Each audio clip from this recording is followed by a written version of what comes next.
Long before humans were created, the earth was not as it is today. There was land, there were mountains, there were seas, but there was no order, there was no silence, and most importantly, the trust that would be placed upon humans did not yet exist. The earth was not empty, on the contrary, it was filled with blood, fire, and rebellion. According to Islamic narrations, before Allah prepared the earth for humans, other beings lived there. The oldest of them are known as the people of Jan. They were beings created from smokeless fire. They are accepted as the first generations of what we today call jinn. Physically, they were different from humans, but in terms of intellect, free will, and choice, they were very similar to humans. They also received commands, were tested, and were held responsible for what they did. The descendants of Jan spread across the entire world. They settled on mountain peaks, in the depths of the oceans, and inside dark caves. Lord Allah of the sent heavens a law and the to the earth. jinn. He called them to Glory worship to Allah, Tawhid, the and to the Almighty. straight path. Among them a jinn named Thunis, and his lineage listened to this call. They believed and they worshipped, but the majority resisted. According to the narration of Ibn, it is said that Iblis did not Glory leave be a to single my place Lord, where he did not the prostrate Most to High. Allah. He traveled through the seven Praise heavens be and to worshipped him separately in in the each level, heavens but there was a and hidden the problem earth. inside this worship. There was worship, but humility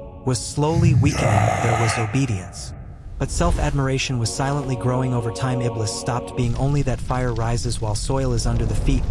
He thought that fire is fast while soil is heavy, and this comparison slowly stopped being just a thought and began to turn into a belief. The command to prostrate had not yet come, but Iblis had already given his own judgment as the waiting them grateful. These words were not just a threat, they were a strategy. Iblis was saying that he would not attack humans directly, but from the sides, not with open rebellion, but with silent deviation, not with sin alone, but with excuses, not with clear prohibition. And this sentence locked him forever. Shaitan had regret, but no submission. He had tears, but no prostration. He had confession, but no obedience. That is why he was not forgiven. And this section teaches us one thing: the forgiveness of Allah is limitless, but a heart covered with arrogance cannot even approach forgiveness, because prostration is not only placing the body on the ground, it is placing the ego on the ground. As the end of time approached, when there was nowhere left to run, Iblis felt truly trapped. For the first time for centuries, he had distracted people, deceived them, and led them astray. He said, "You can repent later." He said, "There is still time." He said, "Death is far away." But now all those words were closing in on him, because this time he was not facing a human, he was facing Azrael. According to narrations, Allah commanded Azrael to take the soul of Shaitan.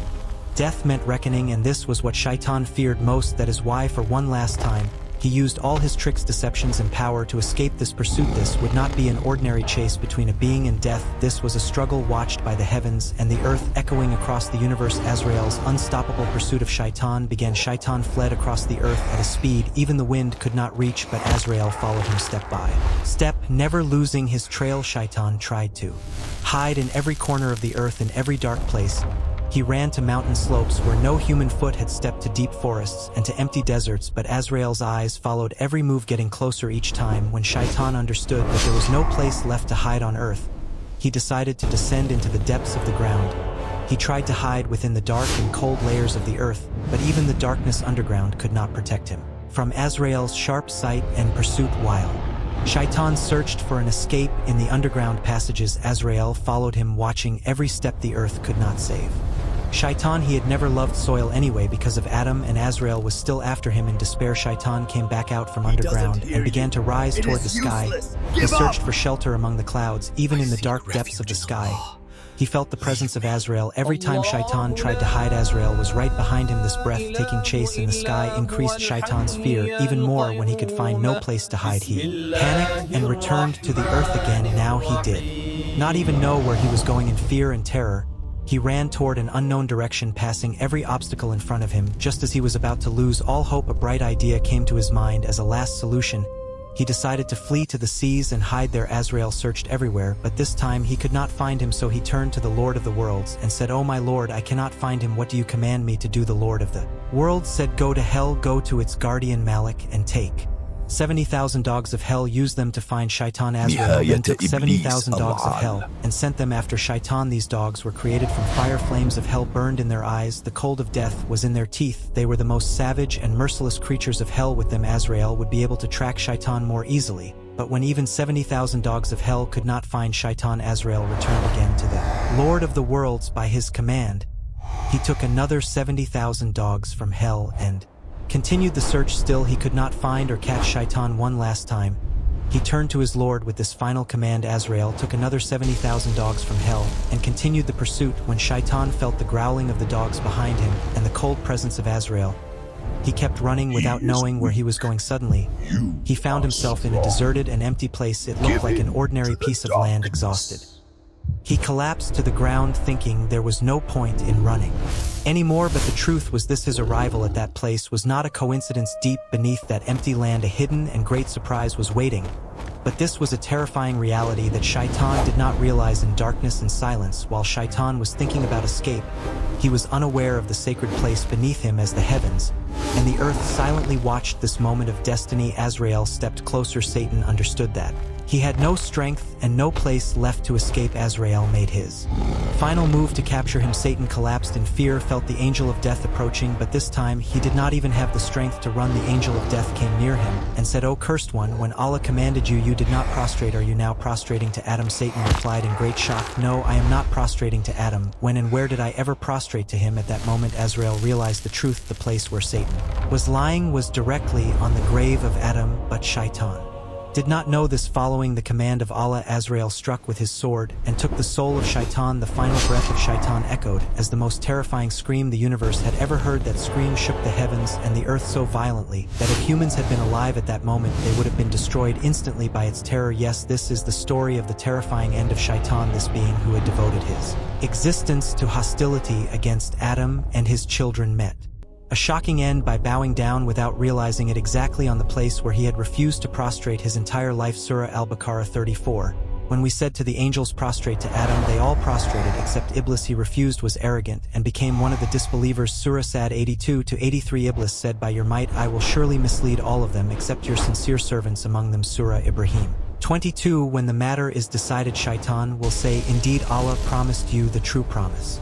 I also promised you, but I lied to you. I had no authority over you except that I called you, and you responded to me, so do not blame me. Blame yourselves. I cannot help you, nor can you help me. I denied before that you associated me with Allah. Indeed, for the wrongdoers there is a painful punishment." And everything ended. Adam and Hawa were made witnesses to this moment. This was not revenge, it was a lesson, because Allah wanted to show humanity this truth: the one who holds on to arrogance loses, the one who runs away from prostration will eventually be defeated. Iblis spent his life in hostility toward Adam, but he gave his final breath on the grave of Adam. The prostration he ran from had finally caught him. This story teaches us this: no matter how powerful Shaitan may be, he is helpless in front of death, and divine justice sometimes gives its heaviest answer through silence. The system of Shaitan in this world: since the day Iblis was cursed, he has focused on one single goal, to lead humans astray. But how he is not powerful like the angels. He cannot force people physically, he cannot tie their hands and drag them to hell. So how does he work? Waswasa. This is his greatest weapon. Waswasa, whispering, that small voice inside you. Do it, try it, what could happen? The Prophet sallallahu alaihi wasallam said, Shaitan flows through the human being like blood flows in the veins. Bukhari Muslim. This means he is not far from you, he is right next to you all the time, everywhere, always waiting. A life with Bismillah and a life without Bismillah. One day Iblis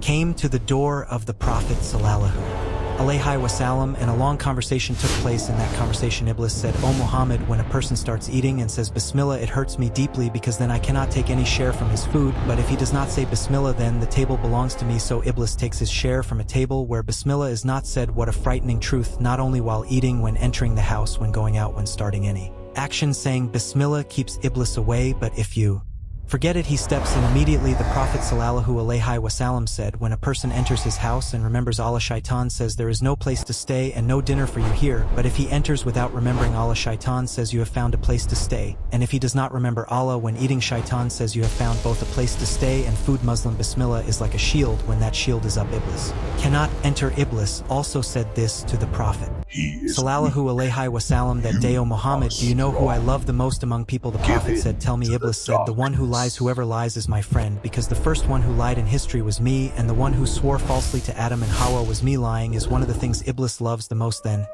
he continued, do you know who I hate the most? After that, I hate the young person who has dedicated his life to the path of Allah, because he is far from me. So Iblis is an enemy of young people, especially young people who are close to Allah, because they serve Allah in their strongest, most energetic, and most effective years. Iblis cannot stand this. The Prophet asked, who else do you hate? Iblis said, I hate the poor person who is patient and does not complain about his needs to people, because that person is thankful, he trusts Allah. Iblis cannot mislead him. The Prophet asked, and who else? Iblis said, I hate the rich person who is thankful, because being thankful while Being rich is very difficult, but if a person succeeds in this, Iblis cannot mislead him. Places that Shaitan loves, Iblis is stronger. In certain places, the Prophet sallallahu alaihi wasallam said, do you know the places Shaitan loves the most? Marketplaces, because lying, cheating, riba, and deception are common there. Termity, bars, gambling places, houses of immorality, these are places where Iblis feels very comfortable. Sin already exists there, Iblis only encourages it, but there are also places where Iblis struggles the most. Mosques, houses where the Quran is read, gatherings of dhikr, moments of dua. The Prophet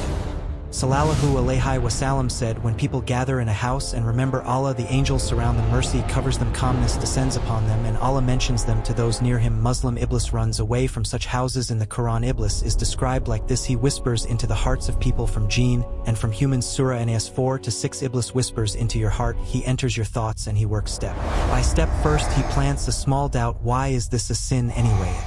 Would not really harm anyone. Then he grows it. Does this not sound strange? Then he looks for arguments. Look, there is evil in the world. If Allah exists, why does he allow this? Then he pushes to a conclusion: maybe religion is made up. This process moves slowly, step by step, and most of the time you do not even notice it, but there is a weapon thicker. The Prophet sallallahu alaihi wasallam said, Shaitan ties a knot on the heart of a person and pulls him away from Allah, but when the person remembers Allah, that knot is undone. Bukhari. Subhanallah, alhamdulillah, Allahu Akbar, la ilaha illallah. These words untie the knots in the heart. Do you know what Shaitan does during prayer? The Prophet sallallahu alaihi wasallam said, when the adhan is called, Shaitan runs away so fast that he passes wind. When the adhan ends, he comes back. When the iqama is called, he runs away again. When it ends, he returns and puts thoughts into the mind of the person praying. Remember this, remember that, until the person forgets how many rak'ah he prayed. Bukhari. Muslim, have you ever lost focus in prayer? Thoughts like, what will I cook today? Did I finish that task? What will I do tomorrow? That is the work of Iblis. What is the solution? Istiaza, I seek refuge in Allah from the rejected Shaitan. This sentence drives Shaitan away. Sleeping with wudu at night is very important. The Prophet sallallahu alaihi wasallam said, when a person sleeps with wudu, Shaitan cannot come near him until morning. Tabarani. But if you sleep without wudu,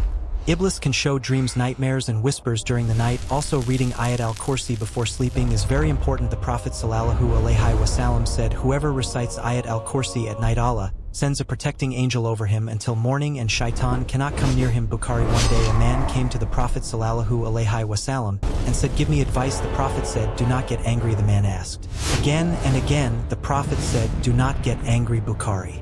Because anger is one of the states Iblis loves the most. The Prophet sallallahu alaihi wasallam said, anger is from Shaitan. Shaitan was created from fire, and fire is put out with water. So when one of you becomes angry, let him make wudu. Abu Dud. So when anger comes, sit down. If you are standing, make wudu, say istighfar, stay silent, and wait. Iblis gains a lot from angry people. Divorces, fights, murders, all of them begin with anger. Waswasa and faith. Sometimes very bad thoughts come to your mind, thoughts so bad that you feel ashamed even to say them, like, does Allah really exist, or are the prophets real? The companions came to the Prophet sallallahu alaihi wasallam and said, O Messenger of Allah, such thoughts come to our minds that we think we would burn to ashes if we spoke them out loud. The Prophet sallallahu alaihi wasallam smiled and said, praise be to Allah who has reduced the work of Shaitan to waswasa. Muslim, this means waswasa is a sign of faith, because Iblis only gives waswasa to believers. He does not need to whisper to those who already do not believe. They are already lost. So what should you do? The Prophet sallallahu alaihi wasallam said, say istighaza, say yuzu billah, and stop the thought. Muslim, do not continue thinking, cut it, move on. This is how Shaitan works: slowly, quietly, patiently.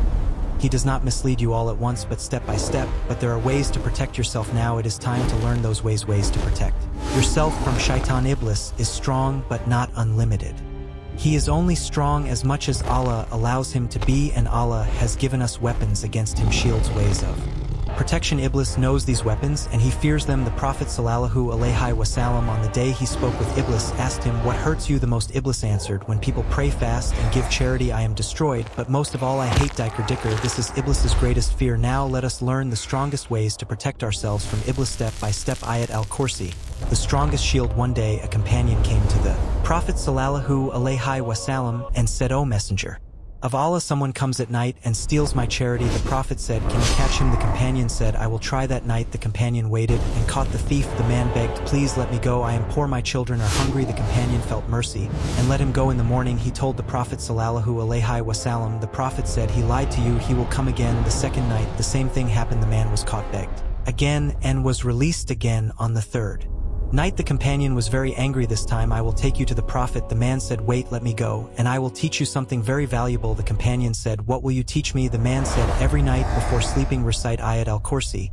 Then Allah will send an angel to protect you until morning, and shaitan cannot come near you in the morning." The companion told this to the Prophet sallallahu alaihi wasallam. The Prophet smiled and said, "He told you the truth, but he is a liar. Do you know who he was?" Shaitan. Bukhari. Yes, even Iblis accepts the power of Ayat al-Kursi. When should Ayat al-Kursi be recited? After Fajr prayer you are protected that day. After Maghrib prayer you are protected that night. Before sleeping you are protected while sleeping. When leaving the house you are protected outside. The Prophet sallallahu alaihi wasallam said, "Whoever recites Ayat al-Kursi after every prayer, nothing prevents him from entering paradise except death." Nasai Tabarani. This means that person will surely enter paradise. Bismillah, the beginning of everything. Bismillah, only one phrase, but for Iblis it is like fire. The Prophet sallallahu alaihi wasallam said, "Any important matter that does not begin with Bismillah is incomplete." Ibn Hibban. This means there is no blessing, no goodness, and Iblis interferes. When should Bismillah be said? When entering the house, when leaving the house, when starting to eat, when drinking water, when wearing clothes, when making wudu, when starting a journey, when getting into a car, between husband and wife, even in intimacy. Yes, the Prophet sallallahu alaihi wasallam said, when one of you is with his spouse and says Bismillahirrahmanirrahim, Allahumma janibna shaitan wa janib shaitan marzaktan,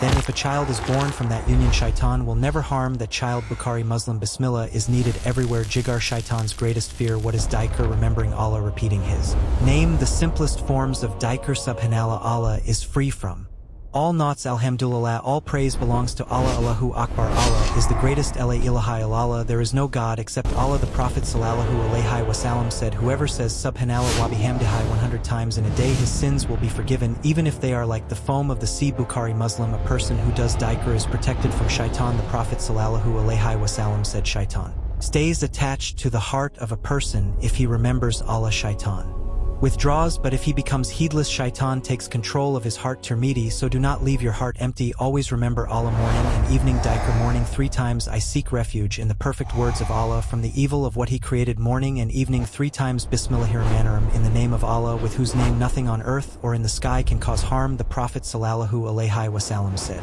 whoever says this 3 times in the morning, nothing will harm him until evening. Whoever says it 3 times in the evening, nothing will harm him until morning. Abu Dawud. Tirmidhi. Quran. The house shaitan runs from. The Prophet sallallahu alaihi wasallam said, shaitan runs away from the house in which Surah Baqarah is recited. Muslim, especially the last 2 verses of Surah Baqarah, starting with Aminar Rasul. The Prophet sallallahu alaihi wasallam said, whoever recites the last 2 verses of Baqarah at night, they will be enough for him. Bukhari. Muslim. This means he is protected that night. Also Surah Ikhlas, Falak, and Nas. The Prophet sallallahu alaihi wasallam used to recite these 3 surahs every night before sleeping, blow into his hands, and wipe his entire body. Bukhari. Dua. Seeking refuge in Allah. The strongest protection is dua. Memorize this dua. Allahumma inni yuzubik min hamazatish shayatin wa yuzubik rabbi in yudurin. My Lord, I seek refuge in you from the whispers of shayatin, and I seek refuge in you from their presence. Mumina 97-98. Read it in the morning and evening. Shaitan will stay away from you. Ikhlas, the place shaitan cannot reach. Allah said to Iblis, over my sincere servants you have no authority. Hijrah 42. What is ikhlas? Doing everything only for Allah, not for showing off, not for people, only for Allah. Where there is ikhlas, shaitan cannot enter. Patience and trust in Allah. Iblis's biggest trick is despair. He says to you, your sin is too big, you are finished, Allah will not forgive you, you are already from the people of hell, so continue sinning. But Allah says, say, O my servants who have wronged themselves, do not lose hope in the mercy of Allah. Surely Allah forgives all sins. Zumar 53. No matter how big the sin is, Allah forgives. Just repent. Iblis wants to push you into despair, but you must be patient. The Prophet sallallahu alaihi wasallam said, the affair of the believer is amazing. All of it is good for him. If something good happens, he is thankful, and that is good for him. If something difficult happens, he is patient, and that is good for him. Muslim. Iblis is strong, but Allah is stronger. Iblis is sneaky, but Allah knows everything.